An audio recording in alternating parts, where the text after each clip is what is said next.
call me Old Man Wade. Damn you, old man! Wait. Old ass man. Shut up, old man. You smell like fart. No, man! Old man. He's so old, he got a podcast on cassette. Fuck, you're old. Damn it, Wade. And welcome to the Old Man Wade Show. I am your host, Old Man Wade, and I'm sitting here with a reoccurring guest, Just Greg. What up? Oh, now you have all the enthusiasm in the world. Now the sound check's over. It's gonna last for like 2 minutes. I like that. And I got my buddy here who actually was on the second episode of the Old Man Wade Show, but due to some technical difficulties, because I don't know how to edit shit, I appreciate your honesty.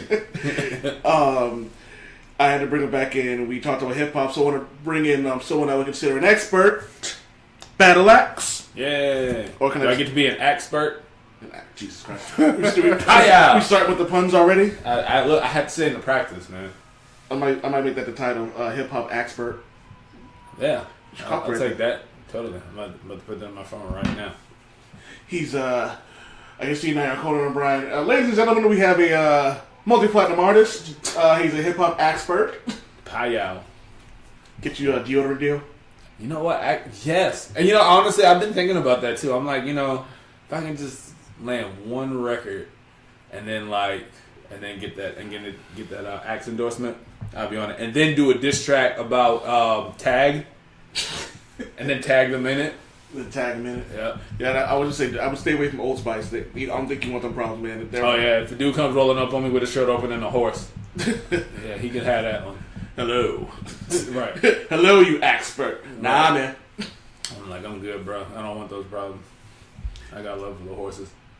And it's funny you talk about the getting an endorsement deal and all that other stuff with your Con Soul record, which was dope shit. Another aspiration, but thank you.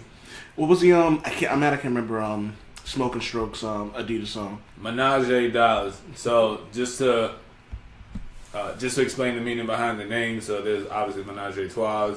There's threes, like three threes up if you're from Boston. If you are Bostonian or have been to Boston, then you're well aware of the three threes up. But then there's also his love for sneakers. There's two sneakers, so Menage a Dollars.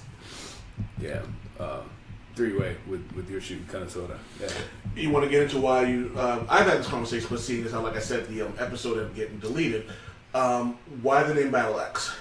Oh, I was I was 13, and then one of my friends, we were riding around the back of my mother's Isuzu Trooper, 94 Burgundy Isuzu Trooper. Shout out to Mom Dukes. And my partner, E, God bless his soul, I think I had written a verse because we used to just be trading off verses like out of our notebooks at random. So I rhymed something. I wish I remember what the rhyme was. I might still have the notebook actually. And I rhymed something that had BattleAxe in it. He was like, "Yo, that's your name." And so, without getting into the whole story, he, myself, and three other people were part of a group called Graveside, or G-Side for short. But we were me, him, and his cousin were amongst the first three. And before we had our names, I wrote that rhyme, and then he was like, "Yo, BattleAxe is it," so I just kind of ran with it. Plus, I had an affinity for battle raps and very aggressive, competitive rhyming and MCing. So, and I felt like, I'm not really like a tough guy in real life, so I needed that tough, I need that tough name, to where it sounds like I probably had a felony or two, so yeah, BattleAxe. No, so I'm playing. We need to do is get him get him Stormbreaker from the Avengers movie. Just have someone tag BattleAxe right on the side of it. Yeah, right. Yeah, but no. In short, yeah. Shout out to the homie E for my BattleAxe name. My mother was always concerned about me having the name too. She was like, "Yeah, eventually you're gonna have to change it." I'm like, "Yeah, no." I know somebody who can hook you up with a few felonies and misdemeanors. Oh, all right, cool. Just add that to your record, Yo, if they're selling them now, yo, count me in. Count me in. For the low. Word, for the low. And I'm sure they got them on eBay too. Like, yo, you need what you need? pulling up to the drive-thru, let me get a felony with a side of misdemeanor and and 2 indecent exposures. Exactly. You know what that is? That's Craigslist street cred. Yes. That's exactly what that is. But they legit. I'm pretty sure they're legit selling street cred. I forgot what video. I was just talking with somebody about this the other day. Right? There was I think it's a Sticky Fingers video, but don't quote me on it. I know you're a Sticky Fingers fan, right? Somebody is. I am. You are okay. You a Sticky Fingers fan? Yeah, I thought it was you. No, we both are.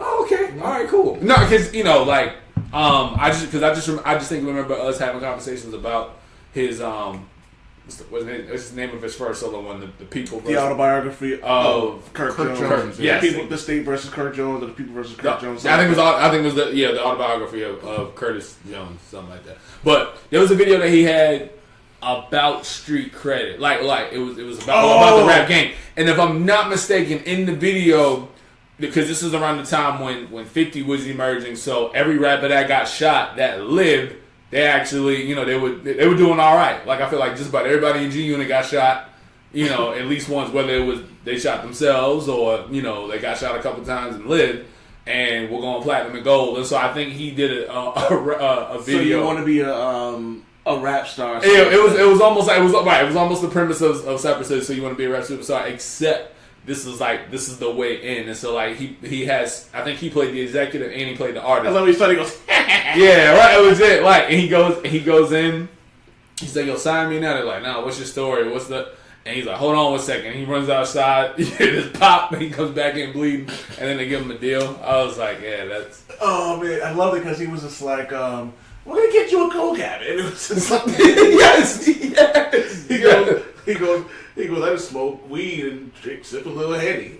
It's like, and it's funny because like nowadays I feel like you have to like almost have to have like some sort of well, not now I shouldn't say, but it used to be a thing where like you had to be like into some drugs or like smoke weed. No, it's not used to be. It's definitely now. Still? Totally.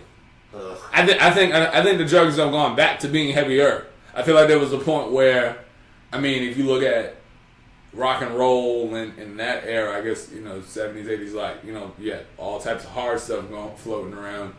And then hip hop came in and, yeah, you might have been selling some of the hard stuff, but you were smoking weed, this, that, and the third. And I feel like now, there's a rapper named Lil Xan, like Xanax. So, it's just like, when it comes to what I would say the 20 and under demographic, y'all gotta see Wade right now. He's not even doing shake my head. It's just roll my neck back and look up at the ceiling, like whatever that emoji is. So like now the 20 and under demographic, again, is coming back around. Lean is in, Xannies are in. What else? Percocets, those are in. If Future has sung about it and rhymed about it, it's in there. I do listen to Future. I can't lie. I'm gonna say it again. I don't get his appeal. I liked his. Was it his last album he put out? He's put out like 4 or 5 within the last few years. Remember the year he came out with 2 albums? Last year. The last one he came out with. Because one was Future and I think the other one was Hendrix. Yeah, Hendrix was way better than Future. There was one with the gold cover. Yeah, that was Future, right? I think that was Future because one of them, I think Future was supposed to be like it was almost kind of like the Nelly Sweat and Suit concept, whether people put that together or not. In the sense that one was the more aggressive of the records, and then one really appealed more to his like female fan base and kind of pop fan base. So I feel like, or I would say one was more trap, and the other one was more like Future was like, for me, I'm not big on Future, but I tried it out, and I listened to that album, the Future album, and it only had like a couple songs. Like I didn't really care for it. Yeah, but then Hendrix came out, and I was like, I'll give it another shot. Give him another shot. Listen to Hendrix, and it was way more consistent than Future was to me. Yeah. Like it sounded that. So you like the I like second Hendrix. one. I like Hendrix. The second. Okay, that's the second. Okay, all right. Because I think I like Well, here's the thing. I feel like the amount of songs that I like from both are pretty even, but I probably played a couple of the records off the first one a little more frequently. My favorite Future album is probably Dirty Sprite 2. And so Dirty Sprite 2. Dirty Sprite 2 was hitting. Joints on it. And so this is what I say about my because I just text or email Mark some of these responses about the very thing that we're talking about, right? I come to the place where I've grown out of being a hip hop snob in the sense that I give everything its fair shot and fair chance, and I got my nose way up in the air with a lot of this hip hop. Oh yeah, no, it's cool. It's cool. I am absolutely. I'm trying my best to get out of it. I think my first real step of getting out of it was listening to Tyler the Creator's last album, Flower. Actually, it's Flower Boy, but it's actually Scumfuck Flower Boy. Oh, I love it even more now. You know, so funny. It was so funny. It was I remember you posting about the album specifically, which actually made me go and listen to it a couple weeks ago. So now that I'm officially into the 21st century with Spotify and Tidal, I've had both now for a couple. Well, I think I had Tidal now for a year, and then I had Spotify for like a couple of years. And this is just for the record. This is probably the first year I have not bought a CD. Like from the beginning of 2017 till now is the first year I have not bought a compact disc from the store. So you were basically the person keeping Best Buy alive. I was. I mean, I think I have till July until they're no longer selling discs from what I heard. But, seriously. Oh. So yeah. So needless to say, I now that I'm making decent money again, I'm probably gonna have to get caught back up just to fill up what I need to do is fill up my last CD book and I'll be satisfied.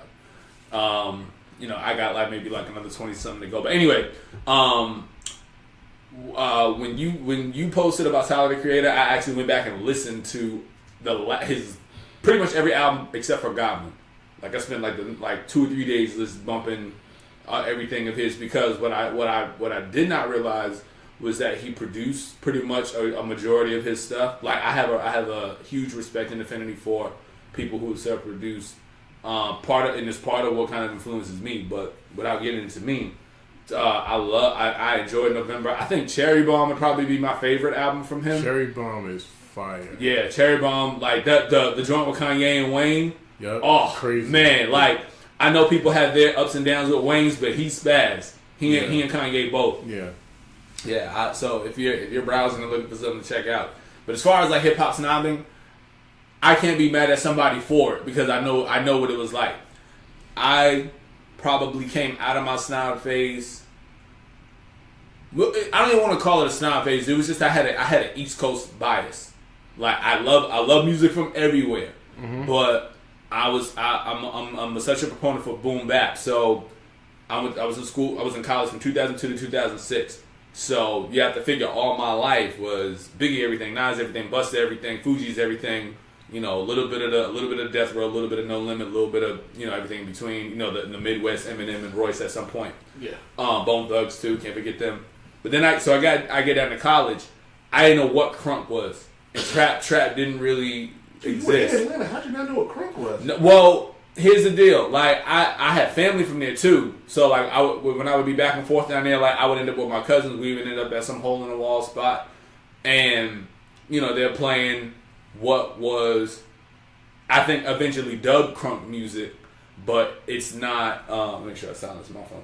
But I don't know if at the time it was considered crunk, like Pastor Troy. Maybe it was. I don't know, Pastor Troy, and all those guys. We'll say late 2000s, late 90s, early 2000s.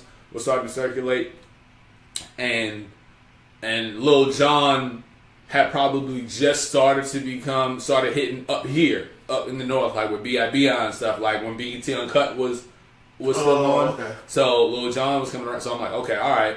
Now I get down there, and I'll be wanting to ride around and listen to Nas. You know what I'm saying? Somewhere, and then my boy go, hey, and they're like, hey, try to put that new Lil Jon in, and that shit hitting. I'm like, what the fuck? Don't put that shit in here. There was a joint that was floating around at one point. Now I love it just from a nostalgic standpoint, called "Hit Me on My Next Tail Chirp," right?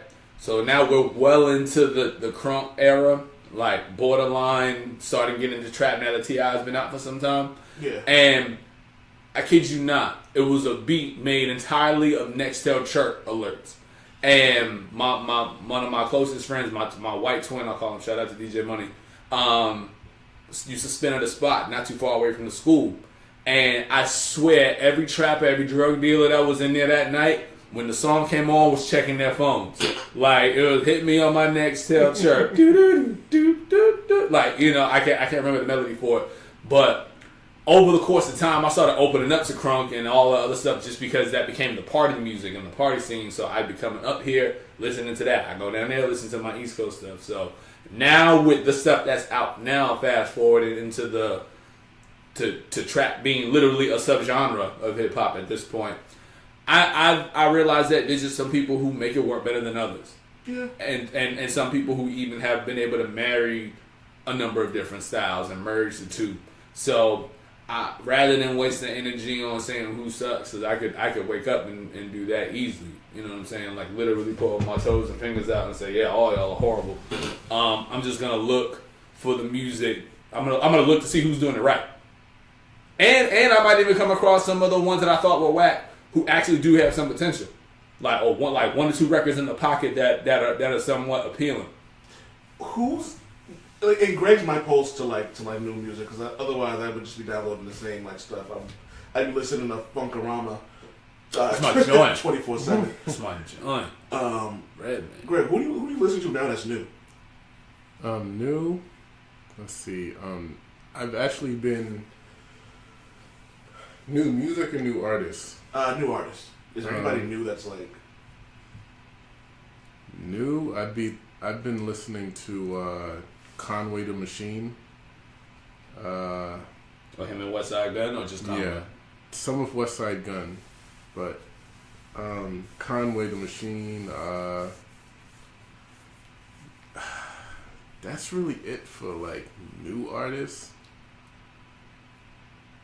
Well, he's not really new. He's been around for a couple of years, but I mean, people are I think just now getting hip to him. But that's really all I can think of right now when it comes to new. And they're signed to Shady. Yeah, they just signed like a year or two ago. Yeah. I was gonna say, like, as long as they didn't get signed to Aftermath, they should be fine for a little while. Yeah, no, I think I'm willing to bet Kendrick's gonna be the last of the Aftermath signees. You know, at least for some time. Like, I feel like Kendrick is Dr. Dre's like last gift to the West Coast before he just like is like, yeah, I'm out. So we're never gonna get the detox, right? That's just never gonna happen. Yeah, right? no. You know what? I do have this feeling. I do get the feeling like when Dr. Dre is like, when he's like maybe 80, 90 years old, or you know, still Diesel for some reason, right? Still Diesel as hell with the tight ass black shirt. Or when he just disappears somewhere, like the detox is gonna come out of the blue. I get the feeling that he could very single-handedly revive Compact Disc because someone's gonna walk into Best Buy, see it, and go ape shit on social media. I would. The detox would cost $100, and I'm dropping it right then and there. Yeah, can you imagine like he drops the detox and it's nothing but like mid 2000 references? Yeah, legit. Like it's already done. He's just sitting there like. But you know what? But true fans would totally buy it. Somebody would buy it right now. I think that dude could make a beat out of lint in his pocket, and Hez would jump on it. Is he the best producer of all time? That's hard to say because over the course of time, if you really do your research, and I don't want to say this the wrong way, Dr. Dre eventually assembled a team of people that produce. So he becomes more of an arranger, so to speak, but he gets to put his name on it as a producer. So like Diddy, you know, right? Yeah, Diddy did the same thing. right? But the difference is, did Diddy do it? Yes, he did. But the difference is that Dre actually plays. So I mean, like he'll still like I think on his last album, Compton, which was tight. Totally dope. Like his production team consisted of Denon Porter, the dude from D12. Who I think is very underrated. Like every time I see him put something on there, I really like it. He put out a 5-track EP like I think last year or it might date back to like 2015, 2016, but I think he just dropped it. Yeah. And it's dope. The Non or Mr. Porter, and then dudes like DJ Khalil, Mars from 1500 to Nothing. Not to be confused with DJ Khaled, who apparently doesn't eat pussy, but go on. Yeah, I think DJ Khaled, I think on the low, he probably does play too, but the same thing. Now you got paper, so you could pay the dudes to do the busy work. Yeah. And then just put your name on it. Dre does the busy work, but people will tell you that he'll have you in there for 12 hours playing the same chord, but just like 20 different ways, you know. And so, greatest producer of all time, perhaps in terms of recognition, but I mean, somebody could easily come in here right now and be a part of this podcast and say, RZA is the best producer, Jay Dilla is the best producer, DJ Scratch is the best producer for whatever. Who did you bring up last week? And I don't know I mentioned Havoc. I mentioned yeah. Just randomly. We weren't talking about best producers. Mm-hmm. I was talking about how I used to back in the day when it was the norm to buy CDs. You would get the CD credits to look at. Right. I mean the album credits to look at, and I would always look at the producers, and it would be like sitting down and going to like a Broadway show where you're kind of looking at a program and you see what's coming up next, and you would always I would see like Havoc have a production credit on the next song and wonder what it's gonna sound like, or I'll forget to look at the credits and then the next song will come on and I'll think like, who does this sound like? Right. So, like I totally played the guessing game. Like this was Easy Mo B or LES or DJ Scratch or whoever. Right. You know? Who was the other? You said LES. Who's the other Nas producer to go to? There's LES, and then there's Salam Remy. Yes. Main producer. Yeah. Okay? Maybe it's just me, but everyone talks about how Nas doesn't have like good production, and it never really. No. Beat selection. I think it's and this is what I say, right? Because I've gotten in countless Nas debates, particularly as it pertains to Jay-Z, because that always comes up. I think that as of late, or not necessarily as of late, Nas's beat selections fluctuate. I feel like the difference between him and someone like Jay, I feel like Jay has been pretty consistent. Very few times has he had albums that sounded bad. You know what I'm saying? I think that like Jay also, it's like the equivalent of having Jay just has more options. No, he doesn't. No, he doesn't. Nas has all the same. Just as much. There was a year that on the year that they both put out the year that they both made their return, so to speak. Like although Nas never really went anywhere, but the year that they returned to rap with Hip Hop Is Dead and Kingdom Come, both of them had Dre on their project. Both of them had Kanye on their project, and I know that Jay had Pharrell on a record, and I know Nas has had Pharrell on records. So they have access to, and now Jay's had Timbaland, Nas has had Timbaland. Jay's had Just Blaze, Nas has had Just Blaze. So they have access to all the same people. I just think that the sound that they may be going for is what varies. I feel like Jay is going to appeal to Jay is probably looking to appeal to your pocket. You know what I'm saying? And Nas is looking to appeal to your heart and your mind. Not to say that Jay doesn't evoke thought, but I just feel like if you talk, but what's that classic Jay line? It's like everybody thinks hoes bling bling and either. Boy, they don't know English. They only know the single letter out to be the means and know what he's about. And you know you could research that off of Point Out the Bounce and make your own analysis. But Jay's smart. He's like, look, I know what's going to get people to buy the shit, but I also know what it is. I know what makes me sound like more of an introspective, artist and have more profound content than what people may actually imagine. So yeah, you're gonna buy the record for H to the Izzo, V to the Izzy, and hopefully be led to something like Lyrical Exercise. Nas, but as we get back to Nas's beat selection, he I noticed that it was written. I felt like it was flawless. What was the next? Because that was my introduction to Nas. I didn't grow up as an Illmatic person. The same way I didn't grow up as Reasonable Doubt. So it was rated as my personal classic and number one. Was it I Am next? I Am was next, and then Nostradamus. Nostradamus hit or miss. I Am solid. It wasn't whack, but it was solid. Like, what was after that? Was like Still so then Stillmatic. So Stillmatic. And what's so funny is where that was the era of Ether and Takeover. Ether was obviously like ringing off the charts because of how he did Jay-Z, but that album was not, in my opinion, from a production standpoint, better than The Blueprint. Because they both came out at the same time. Yeah. Like that. Like sonically, it wasn't better than The Blueprint. There were dope records on there, like Rewind, Destroy, Rebuild. Was Hanging Slave on that? No, that was that was Nostradamus. But point being, beat wise, it wasn't as strong as what you call it there as The Blueprint. The next year, 2002, they both put out what was it? Blueprint 2. The Blueprint 2 and Godson. And Godson, I felt like was a bit better, but again, production wise, you can't compete with a double disc of Jay-Z, who, like you said, has it's all Swizz, Timbaland, Jay-Z, Dre. right? And Dre actually rapped on that project. But anyway, Do you think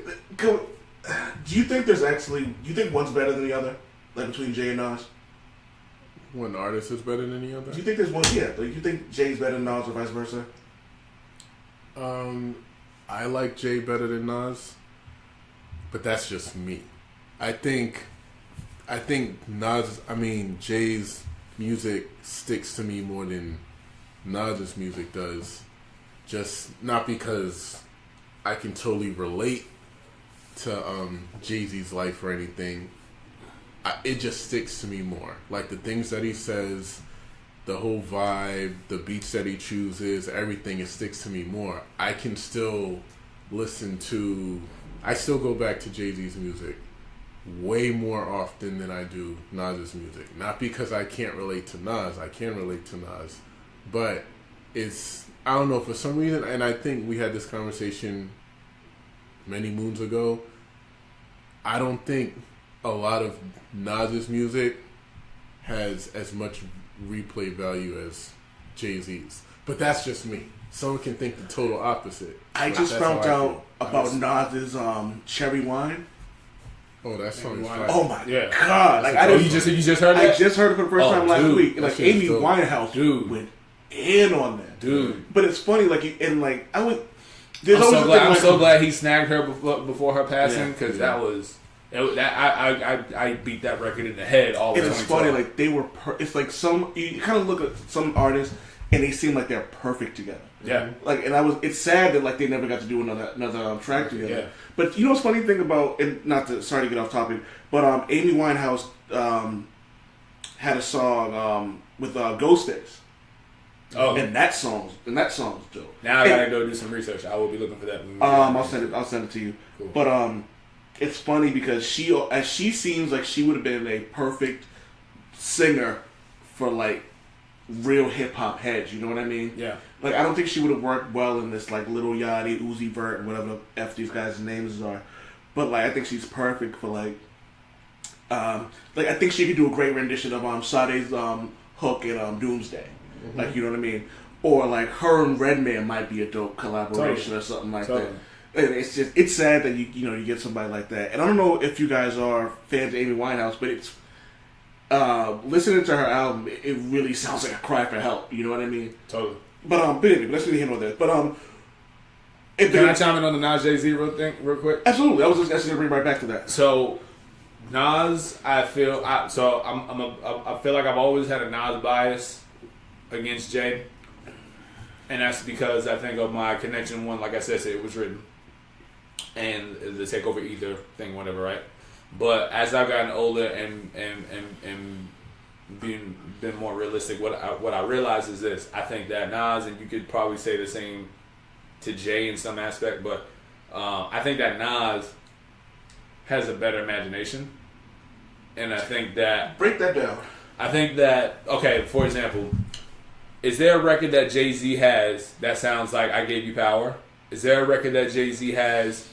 Describe Gave You Power, because so I'll tell you this. I didn't learn this in literature. I learned it in a lot of things I learned from rap before I learned them in literature. I learned what personification was and metaphors and metamorphosis, whatever.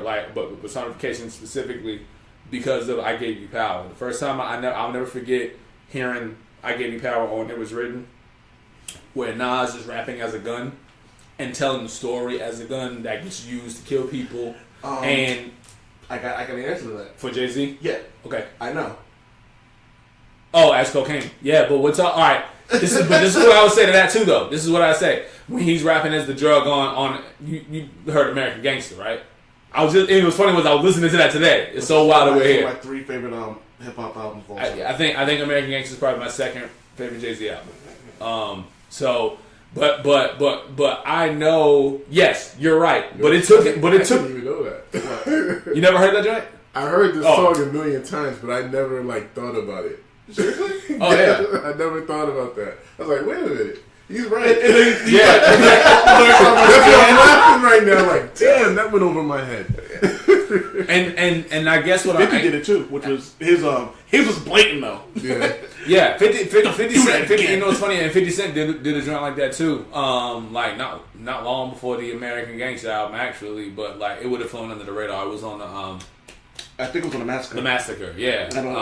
That's a dope track too. Exactly, yeah. Literally a dope track. I see what you did there. But it took Jay, I feel like, a while to not took a while, but it took sometimes before we were getting records like that from him. I'm not saying that Jay can't write. I'm not just saying that he doesn't have imagination. I just feel like Nas's level of thought has been there. And because of that, it's a gift and a curse. Sometimes it doesn't translate. I see what you did there. Yeah, yeah. I didn't even see what I did there till thought about it. Yeah, Blueprint too. I feel like Nas's gift of being able to have this incredible imagination and say things that typically go over the minds of people, because not everybody sits like the three of us and analyzes stuff and breaks it down. Like most people just pop a disc in. And that they're not rocking with what you're saying because they don't understand it. It's on to the next thing. And so that's where that, as Greg pointed out, that replay value comes in. And I agree, because I think I've definitely been listening to a lot more Jay within the last 5 to 10 years than I have Nas. But when Nas does drop something, I am letting it ring off for a little bit. I don't want to take over the... No pun intended. We here to talk, man. But I don't know. It's just one of those things where everyone, because I realize with a lot of people, I wouldn't say everyone, with a lot of people, you're either Nas or Jay-Z, and it's very rare you get someone who appreciates them both. I appreciate them both for the record, but I think that if you had to choose, it would be a 50-50 split around the world. I can see that. The only reason, actually, I might disagree because Jay's a lot more poppy. You know what I mean? He's more pop. He's more popular than Nas. Yeah. So if we were going by hard numbers, it would. Yeah, he would probably go like that. But if you broke down, if you took Jay's best 10 songs and you took Nas's best 10 songs, and you told people to not be biased about them, I think you'd probably get a 50-50 split on that. But they're also two different MCs though. You know what I mean? And generations too. They transcended them in different generations. So there may be some generational aspects that create that divide too. If you might appreciate Jay now more than you did. That you might appreciate Jay now more than you appreciate Nas now, and you might have appreciated Nas back then more than you appreciated Jay. I appreciate Reasonable Doubt a lot more now than I did when it first came out.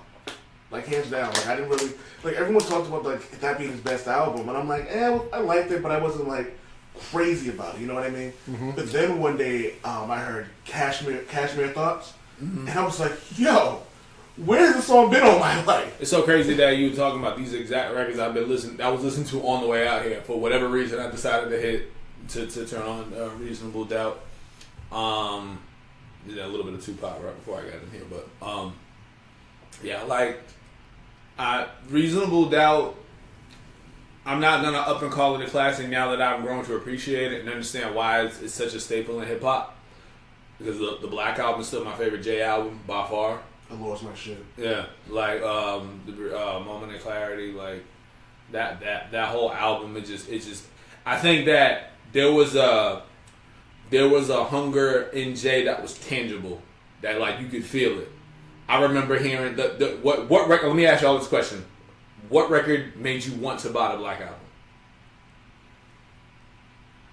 don't think it was a record. I think it was just Jay, and it was out there. It was Jay, and there was all the talk about it being his final album. So I will say this though.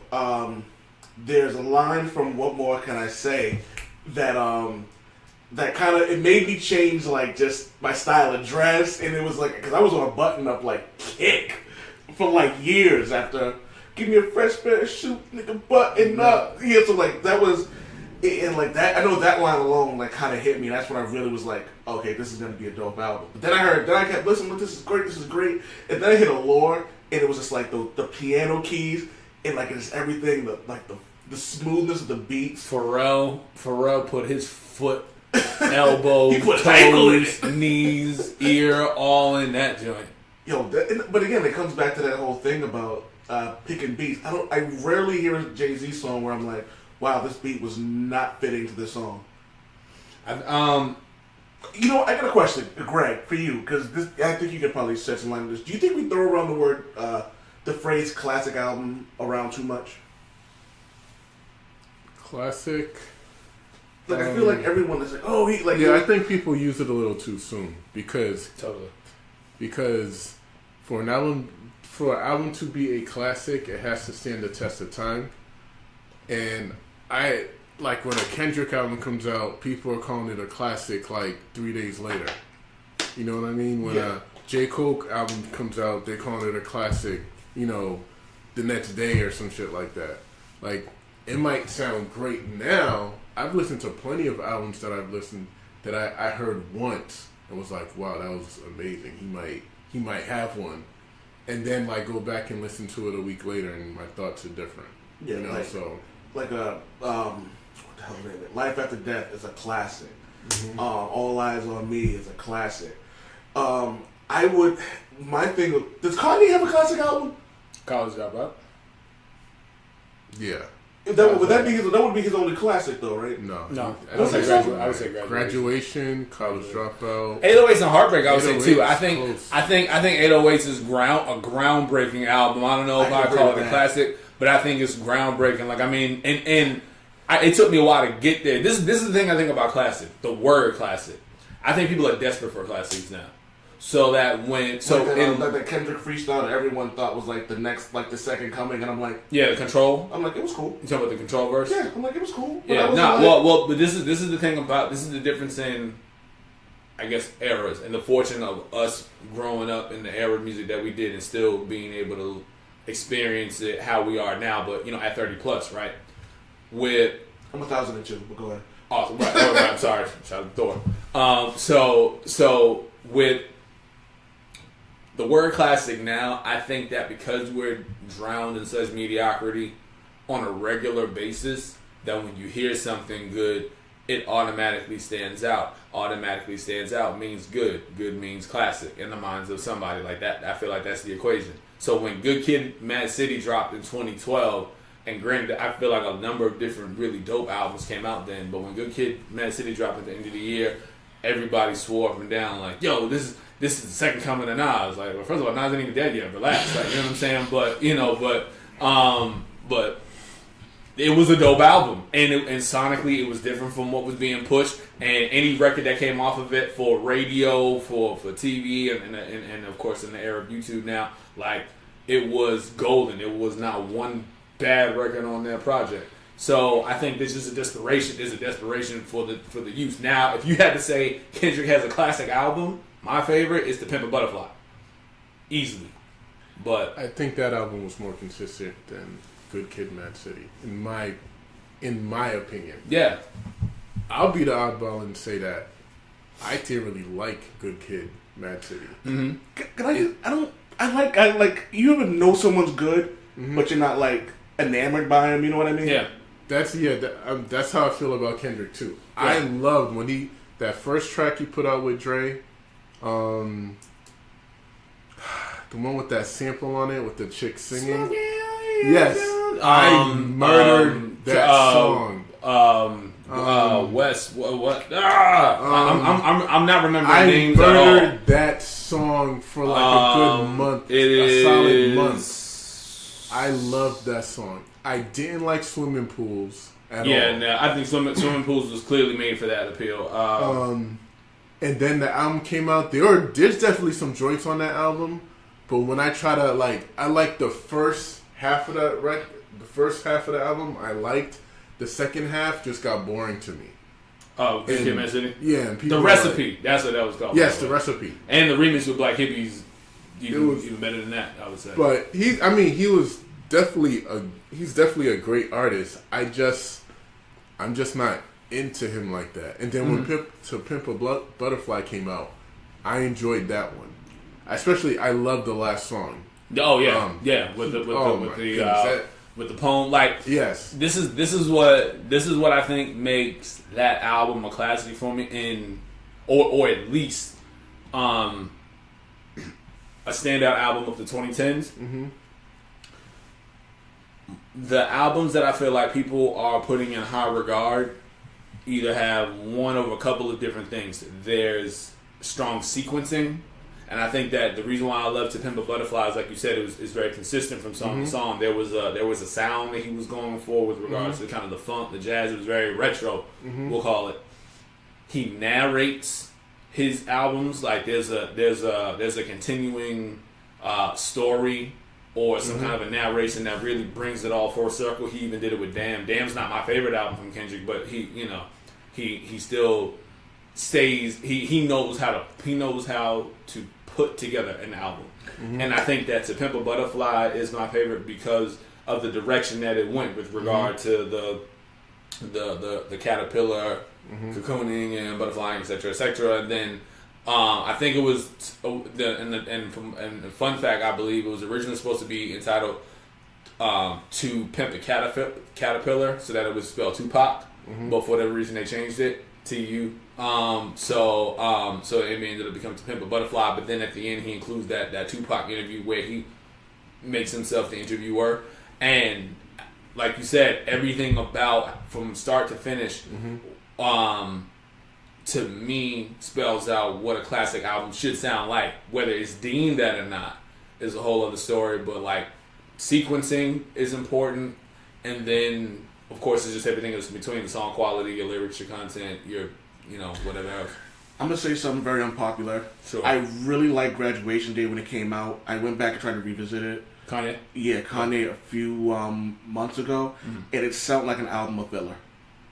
Like I just wasn't really like 808s is my shit.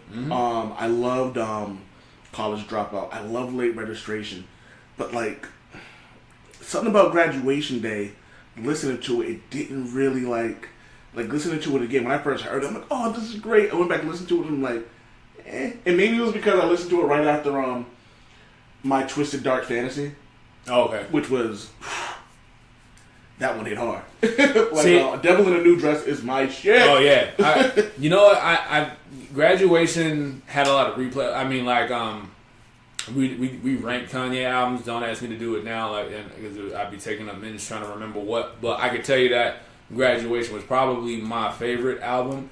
I probably played it with more consistency than I did College Dropout and anything else.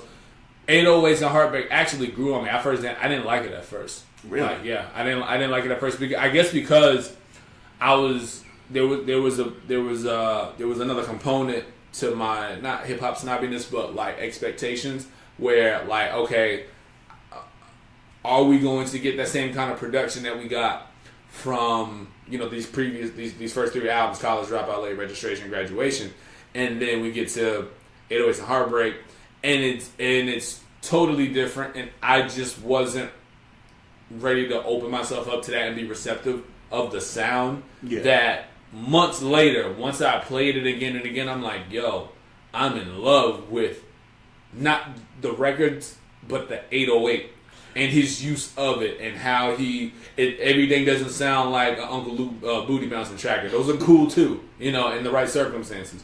But like how he how he created a whole album about the emotions of love and whatever other internal and external conflicts he faced. It was dope. It was a dope album. But Graduation, I feel like wasn't filler to me. I just felt like every record was solid. I use the word solid a lot, but literally everything was on point to me. And I think the thing about Kanye too is that you don't know what kind of Kanye you're gonna get. So Kanye, it could be like a box of chocolate. Right. You don't know, and you know, I don't even want to begin to think about this next project that's coming out. But what I will say is that project, I have no idea what you're talking about. Keep going. He's supposedly putting out a 7-track, kind of like what he did with Yeezus, like a really short album or whatever. But anyway, no idea what you're talking about, sir. Yeah, he's a pass. Michael Shea, Michael Shea on Saturday Night Live. That was the best response to that ever. Yeah. When it showed his face on, he was like, "Pass." And just kept it moving. And the audience did not stop cheering. I'm like, oh man, Kanye. This is the thing about, and I don't want to get too deep in Kanye, but I will say this: he has always been an expert at keeping us talking about him. Yep. Furthermore, I was telling somebody the other week, I'm like, yo, listen, we as not just as black people, but anybody who is a fan of anybody who adamantly follows entertainment and pop culture and so on and so forth, we will bash a person for the views that they may have that are as controversial as Ye's are right now, right? Mm-hmm. We will bash the hell out of somebody for peeing on people. We will bash the hell out of somebody for Quaaludes someone the hell up, right? And the minute that they come that out, last one you should be bashing them for. No. I mean, no. I'm just saying. So we'll be adamantly in protest against these individuals for all these things. Then they drop that hot ass album, and it's kind of like, yo, this shit fire though, B. Keep with that same energy. With right, and I feel like this is a whole other can of worms. I can't compare it to Beautiful Dark Twisted Fantasy. When I felt like he was going off the deep end, you know, with regard to like he had just gotten with Kim Kardashian and some other stuff he was saying out in the public, or whatever, I guess. But his album dropped and everyone's like, yo, that shit fire me, I'm going to the show, so on and so forth. Yeah. So I'd be interested to see what's happening now, given his alignment to Trump and all that, or alignment with Trump, to see how people are quick to forgive and forget, and jump on the bandwagon, because like I heard the whole poopity scoop gimmick, and I was like, y'all know he's just playing y'all, right? Like all he did was get your likes, tweets, and follows for the next couple of months until he drops his joint. Because then I heard the snippet of the record with him and T.I., and I actually liked the concept. All the bullshit aside. So, you know, take it how you will. You know what I'm saying? Like, you know, what I'm glad is that I don't have to go to the store to get this album. I can just kind of stream it or not and keep it moving. But, you know. I love illegally. Right. Greg, you made a face when he was saying, like, he was talking about everyone going out to buy the album. You made a face. No, it's when he mentioned his alignment with Trump, and I'm just thinking about how ugly all of this has turned for him. Like, Kanye's always been in the spotlight for the things he says at the most unexpected times, but considering that this we're in an era right now where every little thing you said is put under a microscope. Totally.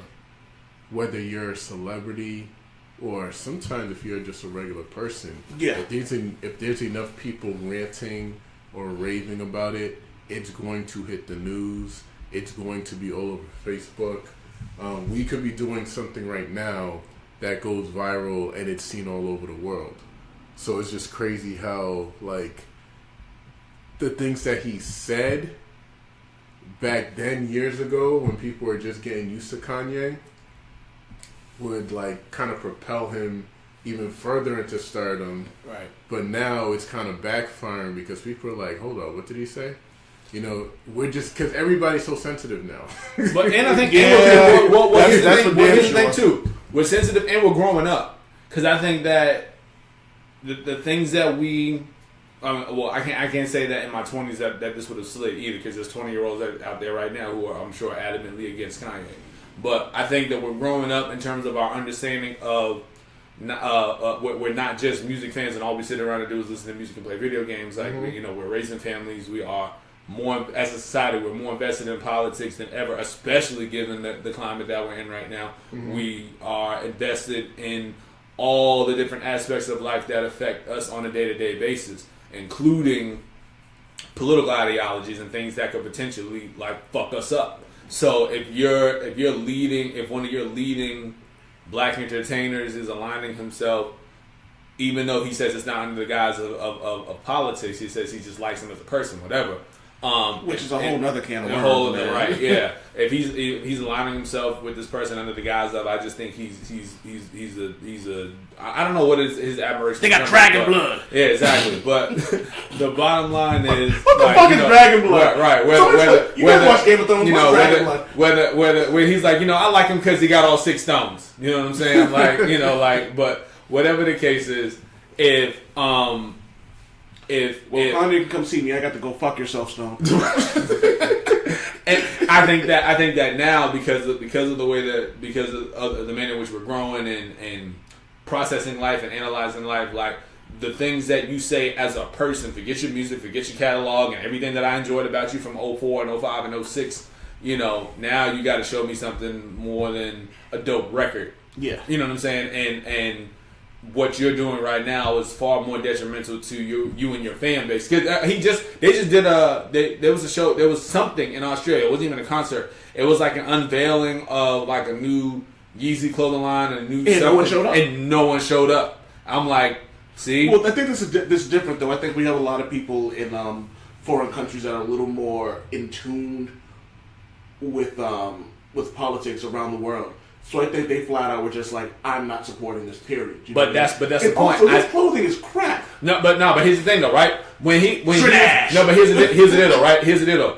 When you were a fan, not for word, but when Beautiful Dark Twisted Fantasy came out and he was putting out clothes that looked like potato sacks, like $1,000 potato sacks with shoes, people were buying that shit. So the same people who didn't show up in Australia at this point in time is well as aware and more in tune with politics and all that shit as they are. Back then, they were getting that shit because it was Kanye. Yes, I agree. And I think that it'll be interesting to see what happens in the U.S. a couple months from now. Oh, by the way, not to deviate, but pretty much related. I spent like a couple of days off of social media, not paying attention to nothing. Picked up my phone. Feels good. Yeah, right. Oh, who you telling? Like, first thing I saw, and it was inadvertent. I was just busy with work. You know what I'm saying? But the first thing I saw was a post from one of my friends who was talking about Kanye producing all of Nas's next album. So I wasn't even aware of the media frenzy and the blitz that was going on. Not last week, but the week before. Like, with regard to his Make America Great Again hat and all that other stuff, right? I got hit to him tweeting something about, I'm producing all of Nas' next album or a significant portion of it. I'm dropping a joint album with Kid Cudi. I'm dropping my own solo. Tiana Taylor's coming out. This and the third. He's basically he's Pusha T. Like, I think the 25th of this month.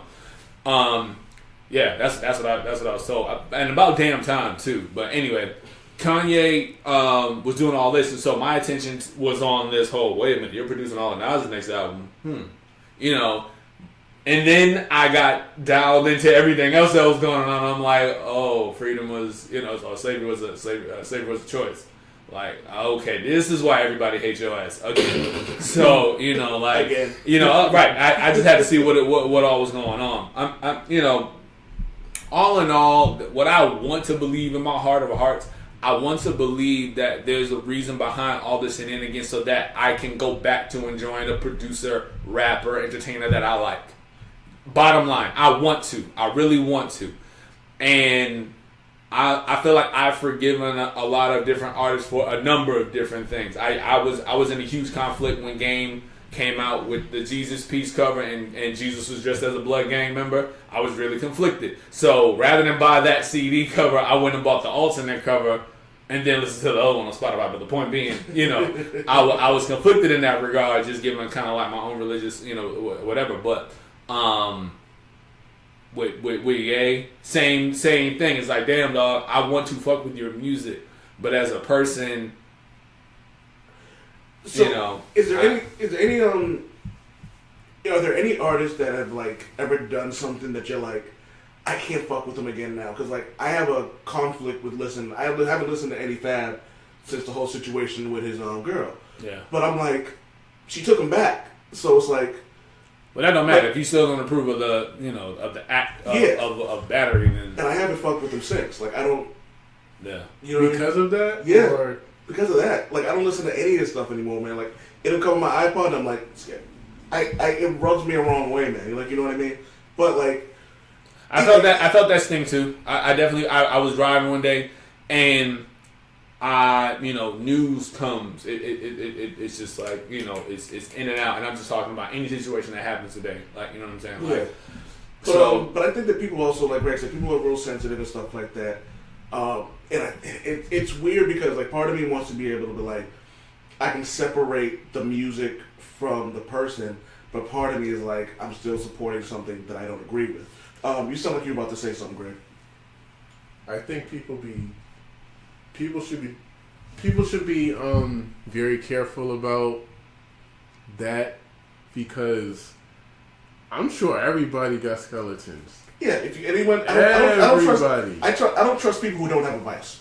You know what I mean? Like I'm sure some of our favorite rappers, singers, musicians in some general of our best friends have like friggin' like horror stories like hidden in a closet somewhere, and it's just a matter of time before that door just flies open and it's all over the news, and then we're like, you know what? Well, fuck this guy.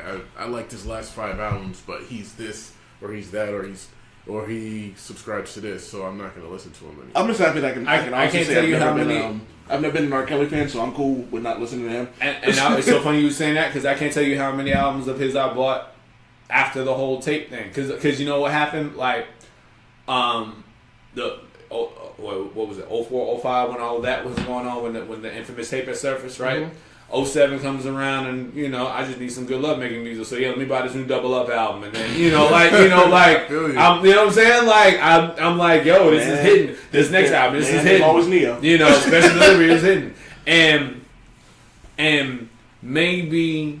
Now, not maybe, but with these accusations, because there's still accusations about him holding all these women hostage in Atlanta or something like that, where like R. Kelly's fucking King Cooper. Yeah, right. And I'm like, yo, dog, like, you know what? I don't know if this is true or not, but it's sounding way too believable at this point. Mm-hmm. That you got this, I don't know if you call it a brothel or what, of women that just can't go nowhere, like. And so it does make me uncomfortable. I mean, and not for nothing, now they got the mute R. Kelly campaign going, where it's causing his shows to decline in sales and get canceled, so on and so forth. And so for the not just women, but for the people who are supporting that, I absolutely agree, because at the end of the day, the young lady in that videotape could have been heaven forbid, my goddaughter, could have been a family or a woman that's in my family, and I'm very serious about the health and the well-being of women that I know, particularly in my family. So at the same time, Greg's right. Everybody has a vice. So where you're not listening to R. Kelly anymore, and where I've kind of no. I don't listen. I've never liked R. Kelly. I've always thought he was overrated as fuck. Okay, so I'm gonna say this. I believe You Can Fly as garbage. Okay. Okay. And you're entitled to their opinion. There are a lot of what's it say, classic for the sake of argument, songs that people don't like. Oh, yeah. I have a whole bunch of those that I don't rock with. Don't get me wrong, it is a classic. I just think it's no, absolutely, yeah. I mean, like, yeah, like you don't enjoy it, and you don't have to. You know what I'm saying? But I think that like everybody has that vice, that thing. I mean, I've been a Mystical fan for years. In what was it, 01, 02, I think it was 02, he caught a rape case, and I think he served like 7 years, came back, jumped on. Cash Money signed him, actually. Cash Money signed him once he got out. They had signed a whole bunch of like, let's just say artists that have been out for some time. They had signed Limp Bizkit, Busta Rhymes, Mystical, at the same time that they had signed Drake, Nicki Minaj, Tyga, Lil Twist, and some of the other rappers that we don't remember. Time out. Hit the break. Yeah, I did say Limp Bizkit. Okay. Do you remember that game on Sesame Street? One of these things is not like the other. Yo, Mark, you want me to do you one better? Oh, God. No, I don't think I do. Oh no, I will. Just for the sake of the old man Wade show. There is a Lil Wayne Fred Durst record, like, and that's for the old man Wade show. I don't even want to continue with that, man. No, I'm gonna do you one even better than that. I actually like the record. It's a polo. Lyrically is horrible, but I like rock rap fusion. That's always been my thing. I like rock rap fusion, and it really worked. Polo the Don did the beat, and somebody played the live drums or whatever. It might have been the actual Limp Bizkit band.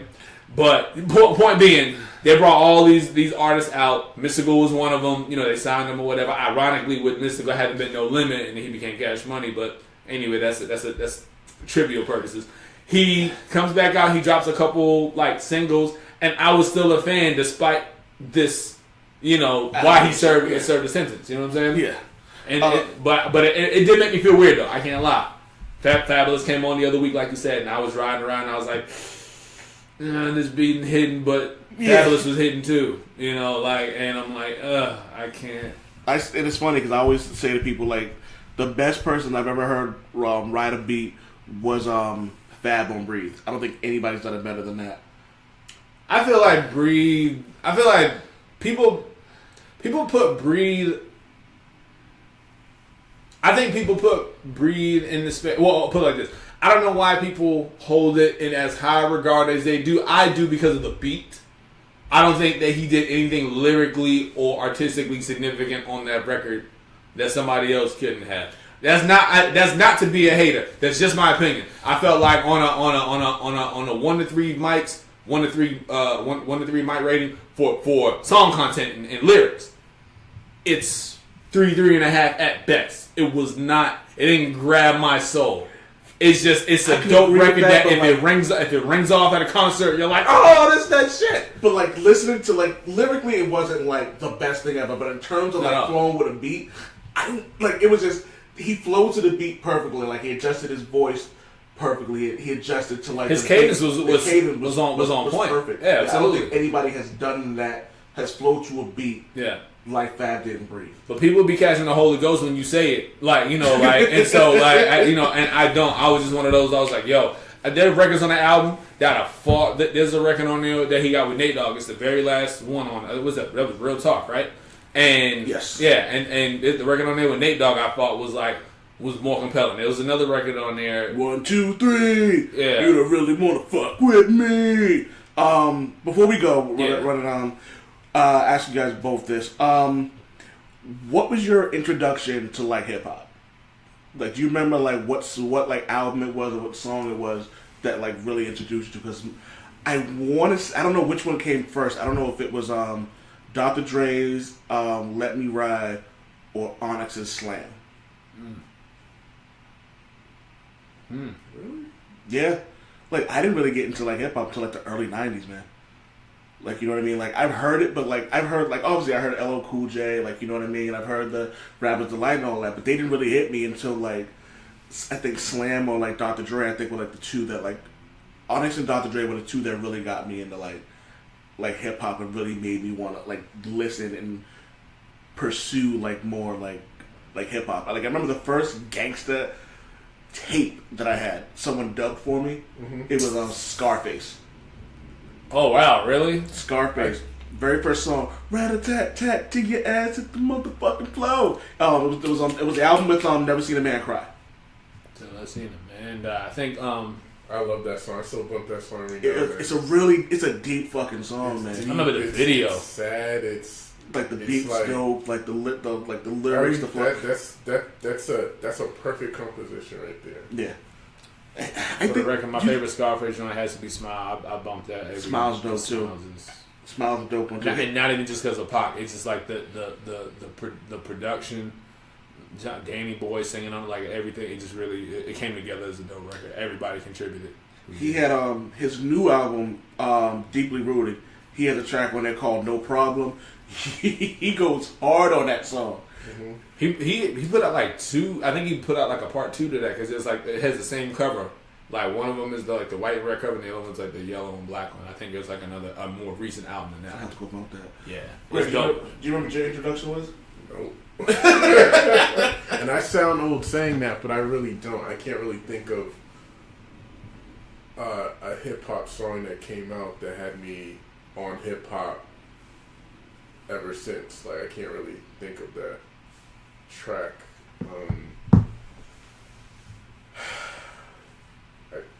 You got I can't. I've got nothing.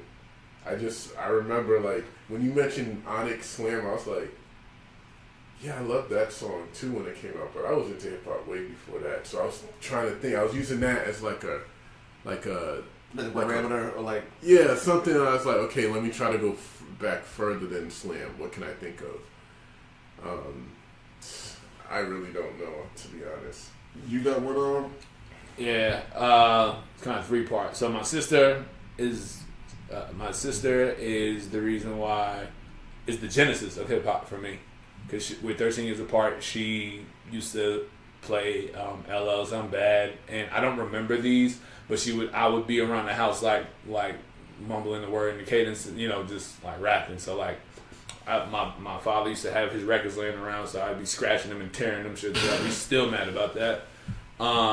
Then when I got to actually be old enough to understand lyrics and content and really had developed a fanhood of my own, it was like a 3-way tie between Busta Rhymes, the Fugees, and Redman. Oh, because I used to my mother used to make me get the clean versions of everything. Yeah, and I had to negotiate just to get the clean version of The Coming. I had to sneak a copy of Redman's Muddy Waters, and I went to my father and begged and got the Fugees explicit, so that panned out. And then I started writing because of Wu-Tang's Triumph. Like the night that I heard it, intro to the night that I heard it, I wrote my first probably real verse. Like, this record goes. Like I didn't even have a word for it, yo. 88.9, I'll never forget. WERS 88.9. Played it as the last record of the night, dog. I could not get to sleep. Yeah. I'm like, yo, I'm on that Wu-Tang forever as soon as it drops. You know what's funny? Because Capadonna probably has the weakest verse on there. Even his verse is funny.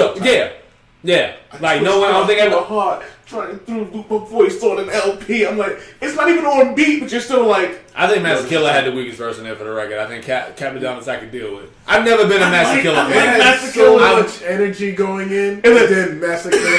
Yeah, see. The track, the selfless from I'm like, dog, are you giving me? I was like, are you giving me a speech? But again, as long as you take the good with the bad. Well, I'm gonna play devil's advocate with that. Okay. You had to take it down a notch because immediately after that, Ghostface comes in at a 10. I'm like, yeah, you're right.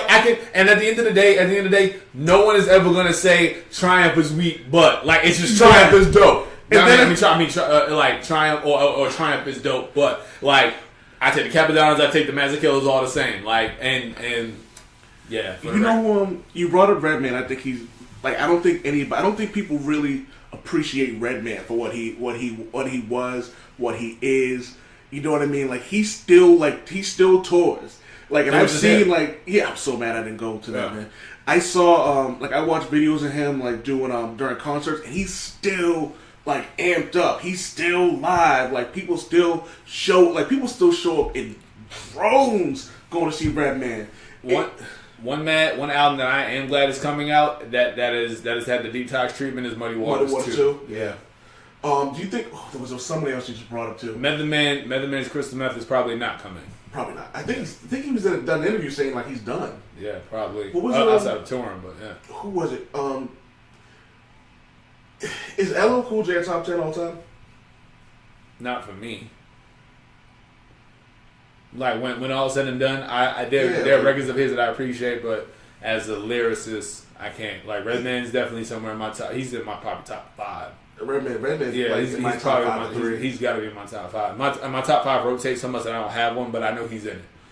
Yeah. LL is not, but I put him in my top 15. I would put him in top 15 or 20 in terms of like his music, but in terms of what he's done, Drake should send him fruit baskets every month. And thank him for his career. Can I tell you something? Yo, it's so crazy you said that shit. So, No ID, who we all know for being Kanye's mentor and recently producing Jay-Z's 444 album. No ID, when Drake first came out, I will never forget being on YouTube, I'm assuming, and he said, yo, for whatever reason, and I've never heard No ID talk, not even about Kanye, but whatever, like, he's like, yo, I'm gonna say this right now. Like, y'all, like, Drake is about to be a problem, but he also better be ready to be a problem. I'm kind of paraphrasing here, because he was like, he's that new LL.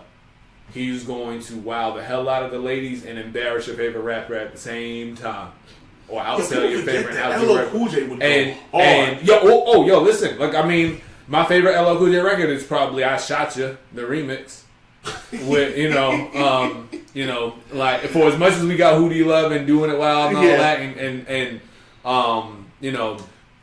I Can Love You Better. Like, "I Shot You," the remix is the shit. With Fat Joe, Prodigy, Keith Murray, Crush Mo D, him, and Ice-T's girl, and Foxy Brown. Yo, that was her first. No, Yo was it that one or was it with Jay?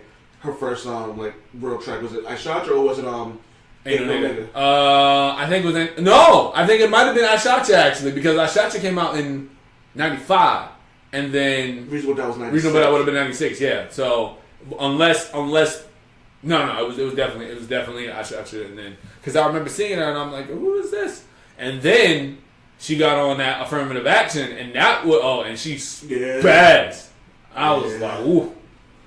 Yeah. I mean, what the fuck happened to her? Like, you know what I mean? Like, where's... She put out Broken Silence, went deaf, got her hearing back, tried to put out music, didn't pan out. And I would probably have to summarize it like that. If I had to give a unbiased summary. And for the record, so you know what? When Remy Ma and all those were going at, when Remy Ma and Nicki were having their thing, somehow Foxy's name got tossed in the hat, and she came out and actually dissed Nicki or tried to diss somebody. And it worked out that well. Yeah, it flew around under the radar because nobody was checking for Foxy. I'll never forget Camille was trying to come back. Camille was trying to come back. Yeah, I forget who said she was working at a Walmart. I was like, yo. Who is this? I forget who said that was a long time ago. Emil. Emil was trying to come back out, and someone was clowning her like, "Don't you got a Walmart to open?" I was like, "Yo, y'all are fucked up for that." Oh, come on, they ain't right. But that's. I'll never forget when I knew it was over for Emil. And somebody was just talking about this. They were doing "Can I Get Her" was blowing up. Yeah. And Jay it was like an MTV Music Awards or Movie Awards or something like that. So Jay rocks his verse. I don't know if they let Ja Rule rock his before Emil or whatever the case was, but you know how it goes: Jay, Emil, then Ja. Yeah. Jay does his verse. They can do a hook. As soon as she's about to, "You ain't gotta be rich," but and they kill the lights, change the scenery, and then they go right into a Hard Knock Life. Mind you, she's on the stage, mic in hand, rapped her first 3-5 words, and they just changed the scenery up on her. Like, she didn't even get the right. And I'll never forget when they just showed her looking hella salty, having to stay on stage through "It's a Hard Knock Life." And I'm like, whew, that's rough. So she did get to put out a solo though, but that's ugly. She did? She did. Actually, probably one of my favorite Rockefeller posse cuts is on her album with Jay, Beans, and Memphis. Oh, it's called "For the Fan." Why would I know that? If you ever, there was a video for it and everything. If you look it up, the beat is dope. I'm pretty sure this might have been one of the first of Just Blaze tracks to enter the Rockefeller catalog. Just Blaze. Yeah. All right, man. I want to thank you guys for coming in. Got to do this again. I actually love these hip hop conversations, man, because you could really do like 100 of these, man. Like, it's actually kind of fun. Thank you for having us. No problem. Don't thank Just Greg for coming in. You got any parting words? Bye. Again, you walk right into that one. Many words. Yo, you got any parting words? Yeah. Follow myself and my partner, Smoking Stroke, on all social media at Success17. That's the number 6, SESON. SuccessOne. Visit the website. My fault. I didn't mean to kick the table. That was like I'm not sound editing this shit. effect. So do it over again. Success is. Yeah, so follow us on all social media, Instagram, Twitter, Facebook, at the number 6 SESONE. That's Success17. The number 7. And the website, same thing, www.6SESONE7.com, Success17. And our new project, the Homage Project, will be on its way. I'm about to play it for Mark if he has time. And y'all can't hear it yet, but Mark and Greg can. Old Man Wade. And where can they find any of your projects that you're doing? Because I know you guys on SoundCloud? Yes, we're on SoundCloud as the Hangaz. So as a duo with the Hangaz, you can find us on SoundCloud and spell Hangaz for something. Audio Mac, Hangaz, the Hangaz, Thehangaz, and all the music should be on. It is on the website. So again, www.success17.com. Is your solo? Yeah, both that project should be up there as well. If not, it's definitely on. I know for certain it's on Audio Mac. Audio Mac. I gotta find it because Green likes my shit. So I appreciate you, brother. When you guys want to give me a damn it, Wade, before we go? Damn it, Wade! Nothing from you, Greg? Damn it, Wade. Yeah, fucking your fucking sex caller voice. Damn it, Wade.